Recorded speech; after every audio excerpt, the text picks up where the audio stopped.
नमस्कार बच्चों, आप सबका इस वीडियो में वेलकम है। आज हम कक्षा 8 विज्ञान का पाठ है विद्युत धारा का रासायनिक प्रभाव, उसके नोट्स देखेंगे। तो वीडियो स्टार्ट करते हैं बिना टाइम गवाए। सबसे पहले इसका इंट्रोडक्शन। तो सभी पदार्थ विद्युत का चालन नहीं करते, यानी सभी पदार्थ हैं उनमें विद्युत का चालन नहीं होता। जो पदार्थ विद्युत को प्रवाहित करने देते हैं अपने आप में से उन्हें चालक कहते हैं। जैसे धातुएँ होती है, तांबा है, एल्यूमिनियम है, लोहा, यह सब क्या कहलाती है? विद्युत की चालक कहलाती है। और जबकि जो पदार्थ विद्युत का चालन नहीं करते, अपने में से विद्युत को नहीं जाने देते, उन्हें अचालक कहते हैं।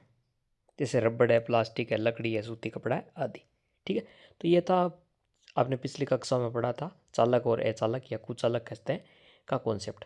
अब पहला टॉपिक है, क्या द्रव्य विद्युत का चालन करते हैं? तो जैसे कुछ द्रव्य है, जैसे अम्ल है, क्षार है, लवण है, ये क्या करते हैं? विद्युत का चालन करते हैं। ये ऊपर एक टाइटल है सब में, ठीक है ना, विद्युत धारा का रासायनिक प्रभाव, इसमें कंफ्यूज नहीं होना है। तो कौन कौन से अम्ल है? जैसे नींबू का पानी हो गया, क्षार है, ठीक है, जिसमें कोई क्षार घोला हुआ है, जैसे NaOH है, और साल्ट है, NaOH प्लस HCl, HCl का पानी है, हाइड्रोक्लोरिक अम्ल है, तेजाब है, ये सब क्या करते हैं? विद्युत का चालन करते हैं, क्योंकि इनमें आयन होते हैं। जो आयन मुक्त करेगा वो क्या है? विद्युत का चालन करेगा। जबकि शुद्ध जल, जल का सूत्र होता है H2O। जब इसमें आयन आ जाते हैं तो आयनों के द्वारा ही होता है जल के अंदर, तो विद्युत का चालन करता है। जबकि शुद्ध जल होता है pH 7 होता है, जिसमें किसी भी प्रकार का आयन नहीं होता।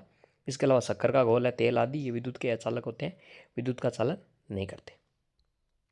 अब द्रव्य में विद्युत का चालन के आप परीक्षण का प्रयोग करेंगे। इसका क्या, द्रव्य किस प्रकार विद्युत का चालन करते हैं? तो इसके लिए आपको चाहिए बैटरी, एक बैटरी चाहिए, एक बल्ब चाहिए, एक तार, एक कार्बन रोड, बिक्कर और विभिन्न द्रव्य। विधि है, ये सर्किट तैयार करना आपको, किताब में आप चित्र देख लीजिए। बैटरी, बल्ब, तार और इलेक्ट्रोड जोड़े। द्रव्य में इलेक्ट्रोड आपको डुबोना है। अब यदि बल्ब जलता है तो वो द्रव्य विद्युत का चालन करते हैं। ठीक है, ठीक है, ये द्रव्य है, द्रव्य के अंदर आपने इलेक्ट्रोड डुबो लिया, फिर आपने ऐसे यहाँ पर बैटरी आदि, बैटरी जोड़ दी, तार जोड़ दिया, यहाँ पर बल्ब लगा दिया। ठीक है, तो इलेक्ट्रोड से जोड़ दिया, और ये अगर द्रव्य के अंदर आयन होंगे तो विद्युत का चालन करेंगे तो बल्ब जलेगा, नहीं तो नहीं जलेगा। तो यदि बल्ब नहीं जलता है तो ये अचालक है। परिणाम, द्रव्य, बल्ब की स्थिति, चालकता। रिजल्ट क्या है? रिजल्ट हमने कैसे देखा कि कोई चालक है या अचालक है? ये पता चला बल्ब जला या नहीं जला। जैसे नमक का घोल लिया हमने तो इसमें बल्ब जलेगा, तो ये चालक है। नमक का घोल क्या है? एक तरह का लवण है। ठीक है, ठीक है। HCl लेना, हाइड्रोक्लोरिक अम्ल लिया, H2SO4 है वो लिए, तब बल्ब जलता है तो चालक, ये एक तरह का एक अम्ल हो गया। शुद्ध जल है, शुद्ध जल लिया तो बल्ब नहीं जलता, तो ये अचालक है। शर्करा का घोल लिया तो ये, इसमें भी बल्ब नहीं जलता, तब ये क्या है? अचालक है। तो ये प्रयोग करके हम देख सकते हैं। इसके बाद है विद्युत धारा का रासायनिक प्रभाव टॉपिक। जब किसी द्रव्य में विद्युत धारा प्रवाहित की जाती है तो उस द्रव्य में रासायनिक परिवर्तन होता है, उसे विद्युत धारा का रासायनिक प्रभाव कहते हैं। यानी किसी भी द्रव्य में विद्युत इलेक्ट्रिसिटी प्रवाहित की तो उसमें रासायनिक परिवर्तन होता है, कुछ न कुछ परिवर्तन होता है। उसमें आयन होते हैं तो आयन टूटते हैं, नए जुड़ते हैं, पुराने टूटते हैं, तो रासायनिक प्रक्रिया होती है, तो इसको कहते हैं विद्युत धारा का रासायनिक प्रभाव। उदाहरण है धातुओं का जमना, गैसों का उत्सर्जन जैसे हाइड्रोजन, ऑक्सीजन, रंग या पदार्थ का परिवर्तन। इसके लिए प्रयोग कर सकते हैं कॉपर सल्फेट घोल में विद्युत प्रवाह करके हम कर सकते हैं। इसका उद्देश्य विद्युत धारा का द्रव्य में प्रभाव को जानना। ठीक है, इसके लिए विधि है, बीकर में कॉपर सल्फेट का घोल ले, 2 तांबे की प्लेटें डुबोकर सर्किट को जोड़े, कुछ समय तक विद्युत प्रवाहित करें। परिणाम, कैथोड पर तांबे की परत जमती है और एनोड गलता है। कॉपर सल्फेट का घोल लेंगे, ठीक है, कैथोड और एनोड जोड़ेंगे, कैथोड होगी माइनस, एनोड होगी प्लस। ठीक है, और इसमें बैटरी लगाकर विद्युत प्रभावित करते हैं। तो कैथोड क्या होती है? कैथोड पर कॉपर सल्फेट होता है, कॉपर सल्फेट में तांबा होता है, कैथोड माइनस होता है, यहाँ तांबा जमता है, और यहाँ से ये जो छड़ होती है एनोड, ये गलने लगती है, यहाँ खड्डा सा पड़ जाता है और इसमें जमाव हो जाता है। ठीक है, अब है ये दर्शाता है कि ये दर्शाता है कि रासायनिक परिवर्तन द्रव्यों में हुआ है। अगला टॉपिक है विद्युत लेपन। किसी धातु की वस्तु पर दूसरी धातु की परत चढ़ाना, विद्युत धारा से चढ़ाने की प्रक्रिया है, वो विद्युत लेपन कहलाती है। कोई धातु है, उस पर दूसरी धातुओं में लगानी है, वो भी किसकी मदद से? विद्युत धारा की मदद से। तो ये प्रक्रिया क्या कहलाएगी बच्चों? ये कहलाएगी विद्युत लेपन।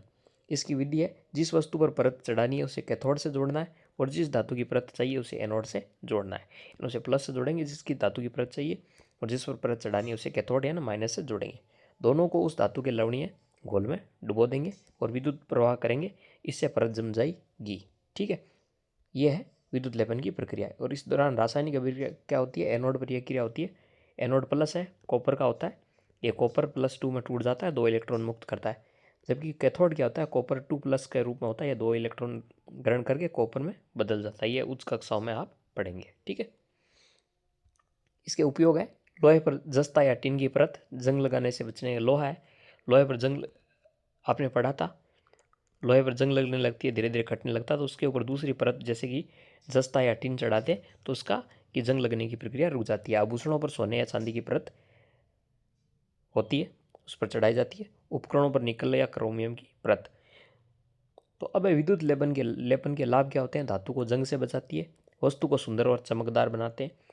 चांदी है काली पड़ जाती है, सोने का भी रंग उतर जाता है, तो इन पर वापस परत चढ़ाने से ये नए से लगने लगते हैं। सस्ती वस्तु को महंगी धातु जैसी दिखाना, वैसे नकली सोना आता है, ठीक है, बहुत सारे पहनती है महिलाएं नकली सोना, तो उस पर परत चढ़ा दी जाती है, सोने जैसी दिखती है वो, ठीक है ना।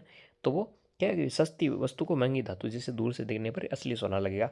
धातुओं की शुद्धि व मजबूती बढ़ाना, इससे धातु में जो अशुद्धि आ जाती है, जैसे चांदी पड़ी पड़ी काली हो जाती है, तो वो अशुद्धि उसको हटा सकते हैं। इसके अलावा धातुएं मजबूत भी इससे होती है। अब विद्युत धारा के अन्य प्रभाव भी होते हैं, आपको पता होना चाहिए। एक होता है ऊष्मीय प्रभाव, धारा प्रवाहित करने पर तार गर्म हो जाता है। कोई भी तार है उसमें विद्युत धारा प्रवाहित होती है तो तार गर्म हो जाता है, तो ये ऊष्मीय प्रभाव कहलाता है। जैसे इलेक्ट्रिक इस्त्री है, हीटर है आदि विद्युत उपकरण गर्म होते हैं। चुंबकीय प्रभाव, विद्युत प्रवाह से चुंबकीय क्षेत्र बनता है, जैसे इलेक्ट्रोमैग्नेट है, मोटर है, इन सब में ये होता है। अगला है रासायनिक प्रभाव, ये हमने पढ़ा था, द्रव्यों में रासायनिक परिवर्तन होता है, इलेक्ट्रो प्लेटिंग या इलेक्ट्रोलाइसिस होता है। ठीक है, एंड अगला है एलईडी का प्रयोग। एलईडी लाइट इमिटिंग डायोड होता है, ये बहुत कम कम धारा में भी जलता है, इसकी विशेषता होती है, इसलिए कमज़ोर चालक द्रव्यों को पहचानने में इसका उपयोग किया जाता है। बहुत सारे द्रव्य चालक है जिनमें क्या आयन बहुत कम होते हैं, तो उनको पहचानने के लिए हम नॉर्मल बल्ब लगाएंगे तो वो जलेगा नहीं, इसके लिए हम एलईडी बल्ब जला लेंगे। ठीक है, तो इसकी विशेषता होती है बहुत कम इलेक्ट्रिसिटी आएगी उसमें भी ये जलने लगता है। और अगला है शुद्ध जल और वर्षा जल में अंतर क्या होता है, तो शुद्ध जल होता है ये विद्युत का चालन नहीं करता, ठीक है, और वर्षा जल में अम्ल आ जाता है, ठीक है ना, अम्लीय तत्व आ जाते हैं, इसके कारण क्या वो विद्युत का चालन करता है। ये शुद्ध जल और वर्षा जल में अंतर होता है, थोड़ा सा अम्लीय होता है, ज़्यादा अम्ल होने से अम्लीय वर्षा भी कहते हैं, ठीक है ना। तो थोड़ा बहुत अम्ल रहेगा वर्षा जल में, जबकि शुद्ध जल में अम्ल नहीं रहता। ये विद्युत का चालन नहीं करता, जबकि ये करता है। ये थे, इसके बाद बच्चों को टॉपिक रहा नहीं रहा, ये थे बच्चों नोट्स। वीडियो अच्छा लगे तो इसको लाइक कीजिए, शेयर